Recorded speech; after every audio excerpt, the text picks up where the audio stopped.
Well, the Flint Firebirds made their one and only trip to the Sadler Arena for tonight's game against the Barrie Colts, and this one was actually a pretty fast game. I'm recording this at 9:30. Usually, we're still calling a bit of a third period at this point, but either way, the Barrie Colts, they managed to pull off the victory. So let's recap how this game ended up that way.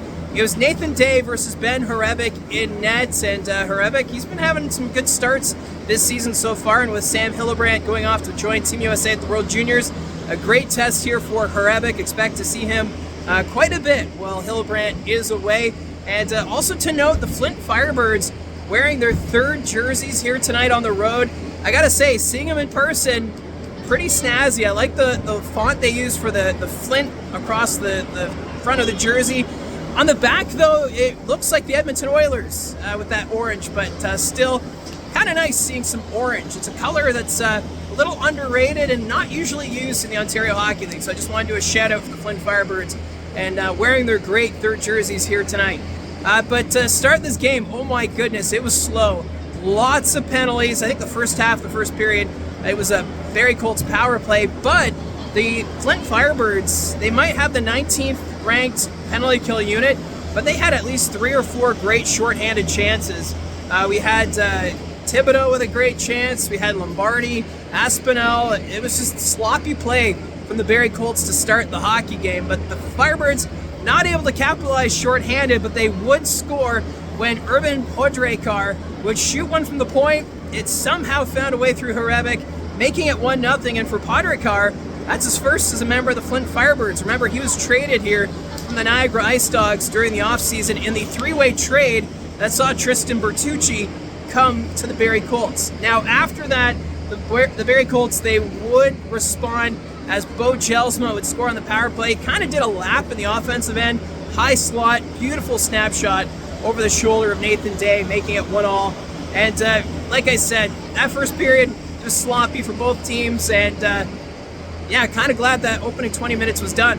The shots did favor the Barrie Colts 13-8, but it was tied at 1. Now, in the second period, Evan Passmore, a big hit on Cole Zarowski. It looked like it was a hit from behind, but there's no penalty.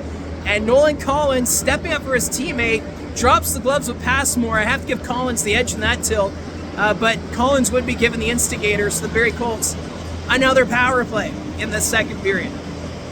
Now, the Barrie Colts would get another power play later. That was the theme tonight. The Barrie Colts had 6 power plays. It was just unreal, the amount of penalties in this hockey game. But for Kayshawn Aitchison, actually, no, this wasn't a power play goal. I'm getting ahead of myself. Kayshawn Aitchison getting the puck down low, finds Bodie Stewart, who finds the back of the net for his first of the season. And for Stewart, he has 15 assists on the season. His nickname has been the Orchard because he keeps handing out apples. But finally, Stewart gets the goal. There was a bit of a review for the offside, but it was a good goal, making it 2-1. But then the Barrie Colts would go on the power play. Aitchison's helmet broke, so he had to come off the ice. Who takes the spot? Bertucci. And who gets the goal in the power play? Bertucci against his former team. You got to expect him to be a little excited about that goal, making it 3-1 at that point. And then the Flint Firebirds, they had a power play of their own late in the second period. Nathan Day made 2 great saves, but Dallin Wakely gets to the loose puck, scores the shorthanded goal to make it 4-1, and that's also his 100th career OHL goal, so congratulations to Dallin Wakely. After the second period, shots favoring the Colts 26-24, and it was a 4-1 score. And in that third period, the Firebirds, they would get one. Chris Thibodeau, their leading scorer, got the puck in the corner, and the Colts let him walk to the net, and he put it through Ben Horebic, making it 4-2. But that's as close as the Firebirds would get. There was actually a moment, too, where we had 2 pucks on the ice. It looked like a puck came out of someone's shorts after a hit. So there was a little confusion on the ice at that point. And then the Flint Firebirds, they had a 5-on-3 in that third period.